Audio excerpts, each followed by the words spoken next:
And one of the challenges as a marketer is that um, we are trying to maximize every single dollar for the client, and we're trying to take people to the website. But consumer behavior in that area is not website based, because that would be simpler.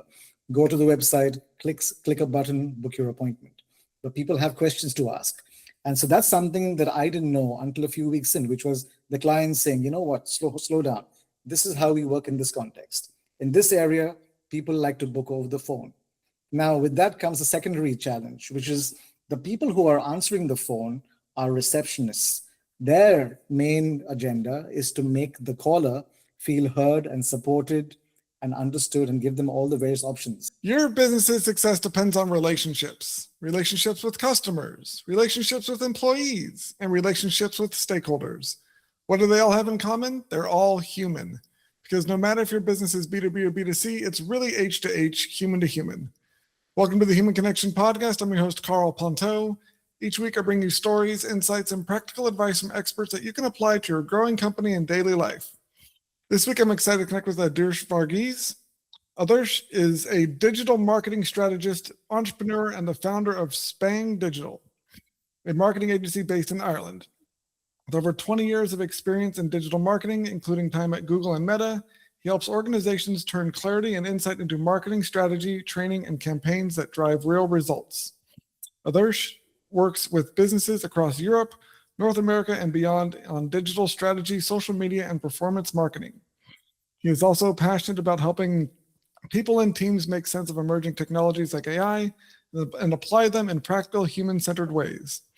Congrats on helping people and teams make sense of emerging technologies, and welcome to the Human Connection Podcast. Thank you so much, Carl. Thank you so much. So I'm really excited to have you on the show because I think there's such an important gap that a lot of companies have in their marketing when it comes to the context of which people interact with their content. And so I'd love to talk to you about this context gap, because I think when people are making content, they have all these preconceptions and the familiarity with what they're doing, and they don't think about the context in which people are actually interacting with the content they make. So how do you help people fix that, and what are the ways you see people making mistakes that impact the effectiveness of their marketing? Great question. First of all, thanks for having me on the show. It's great to be here. And I absolutely wanted to be on, especially because I love the fact that you talk about your work as being human to human and our work as being human to human. And that's essentially what marketing is as well. It fits perfectly within that description. As a marketer, to answer your question, I see, broadly speaking, the problem on two sides, which is, as marketers, very often we get very excited about the opportunity. We get very excited about the strategy, about a new idea, about some fresh way of doing things that's never been done before.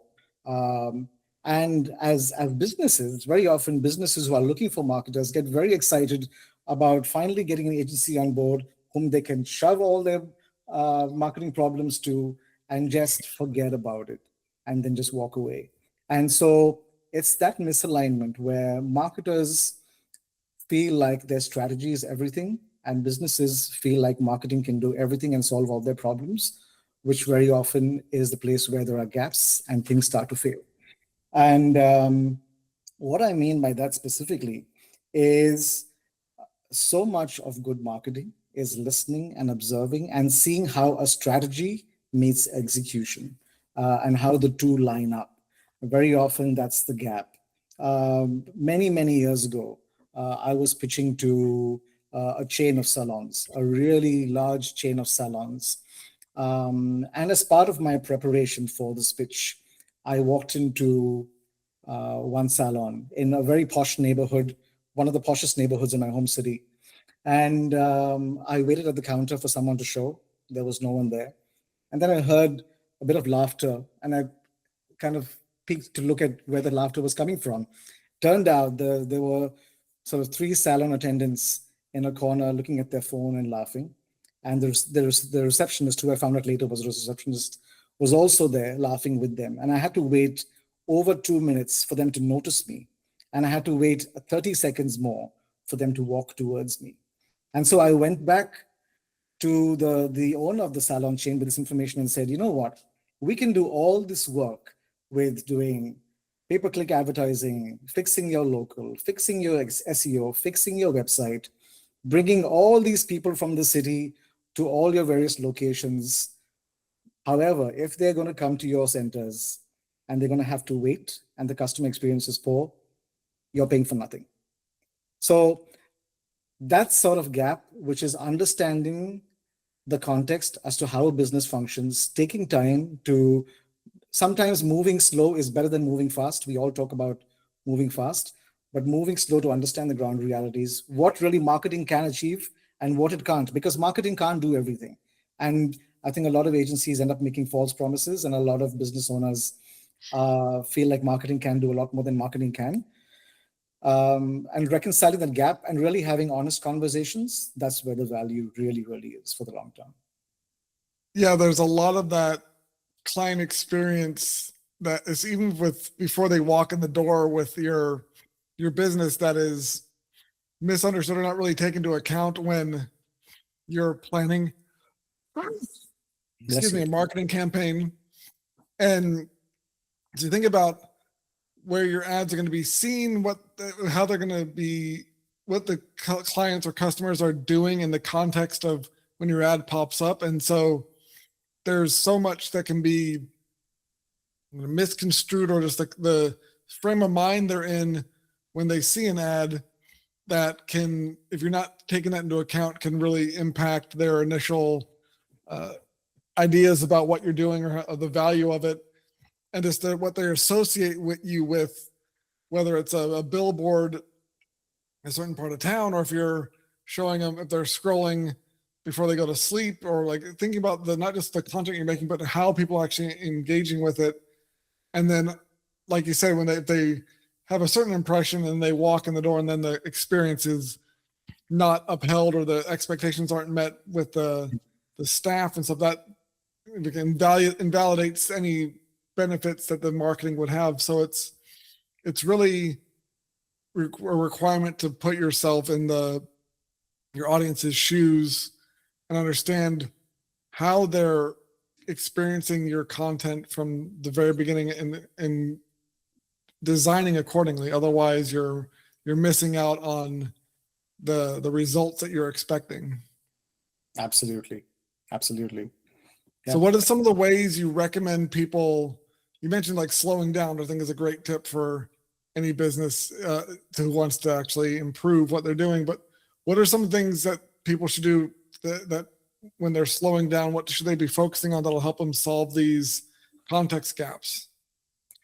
I think the first thing that you got to do is understand the way the target company functions. So, for example, if you're a client and you've hired a marketing company, it's very important that they are playing to your existing strengths. And what I mean by that is very often marketers will come back to a company and say, you know what, in order to succeed, you need to do X, Y, and Z, A, B, C, all these various things, which is true. But very often, the people making those changes on the ground are the operations teams or the existing sort of the staff at those companies. I'll give you an example. One of our customers at the moment is a very high-end clinic, a healthcare clinic. And one of the challenges for them is that in the context that they're in, and in the area that they're in, a lot of the bookings tend to happen over the phone, not online. And one of the challenges as a marketer is that we are trying to maximize every single dollar for the client, and we're trying to take people to the website. But consumer behavior in that area is not website based, because that would be simpler. Go to the website, click a button, book your appointment. But people have questions to ask. And so that's something that I didn't know until a few weeks in, which was the client saying, you know what, slow down. This is how we work in this context. In this area, people like to book over the phone. Now, with that comes a secondary challenge, which is the people who are answering the phone are receptionists. Their main agenda is to make the caller feel heard and supported and understood and give them all the various options. Their job is not, however, to get them over the line as a customer. So they're not thinking sales very often. They're thinking, how can I give them a friendly year of advice? Or how can I sound reassuring over the phone? Or how can I make sure I've told them all the various options they need to know? So that then presents a different problem, which is if we can't do website, and if we can't, and if the people who are answering the phones aren't salespeople, then how do we get people over the line from intent to actually signing up? And that's when we had to think of different ways to do things. For example, a sales training for the staff, or having offers, phone offers ready for as incentives for people who ring. So different things that we've had to do, which came first from understanding the way things are done. Because very often the marketers will come into the room and saying, you know what, this is our plan, this is our strategy, and to succeed, we have to do this, and this core things really well. And the business will say, okay, let's do it. But it takes them a long time to make those changes. It takes a long time to change the way they function to see those results. And so, because of that misalignment, because there's this lack of understanding from the marketing team side and the lack of action, because you're just not able to from the client side, things fail. Because sometimes it seems like we've drawn this line in the sand saying this is the only way we can do things to succeed.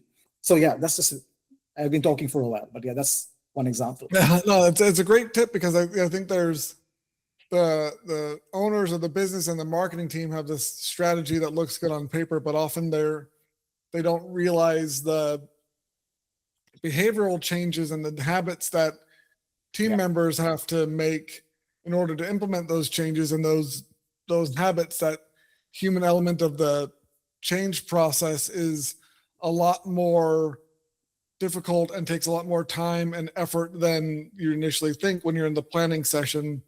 And so there's even stories I've heard about team members that'll, sabotage or dig their heels in and resist change just because it's different and scary, and they're not communicated to. They're not setting expectations for what the new system's going to look like and how people fit into it. So there's all these other gray areas and complications that have nothing to do on paper with the strength of the strategy or how well it fits with the strategic outlook or the goals of the business. It's all has to do with the people involved. But if you don't take that into account when you're implementing things or strategizing or planning, then you're much more likely to fail. And it's the same thing with the clients you're trying to bring in. Like you said, if people are used to making phone calls to book their sessions and stuff, not using a website, then a strategy that seems good on paper of having the funnel go through your website is not going to work, because you're expecting people to change their behavior and to fit your needs instead of matching your process to fit their current behavior. And that is always going to be more difficult. Yes. Because human beings, it takes a lot longer, it takes a lot more effort for people to change behavior than you'd expect. And so adapting your strategy to fit what's already working and amplifying that is much better than, here's a standard playbook that worked for company X, let's just apply it to company Y without checking that with how they're actually doing business and how their teams work and how their existing clients operate. You're just asking for trouble. Absolutely. Yeah, when you try to force fit something that's worked somewhere else into a different context or a different client, very often things go south. Yeah. It's again, there's that lack of understanding of the client experience or the employee experience when if you're only doing planning in a boardroom and you're not getting out and talking to the people involved to understand where they're coming from. Yeah, it's really easy to make those mistakes. Yes. And so I imagine you've seen that. Oh, go ahead. Sorry, I just realized I didn't fully answer your question, but I'll let you finish first, and then I'll come back to what I want. No, please finish it, because I was going to transition to somewhere else. So please continue with the. Yeah. So I used to work at. In my introduction, you said that I used to work at Meta many years ago, and Andrew Bosworth, who is the CTO at Meta, who was very involved even when I was there several years ago, because I left over 13 years ago. But he had this thing called the career cold start algorithm, which was essentially a piece of writing of his, almost like a blog post, which I think is so valuable, which essentially was talking about when you start a new career or when you're starting a new role, try to talk to every key stakeholder you can find and ask them questions. Ask them questions about what their reality is like, ask them about what their top priorities are, what they want to accomplish. Also, ask them who they think you should talk to.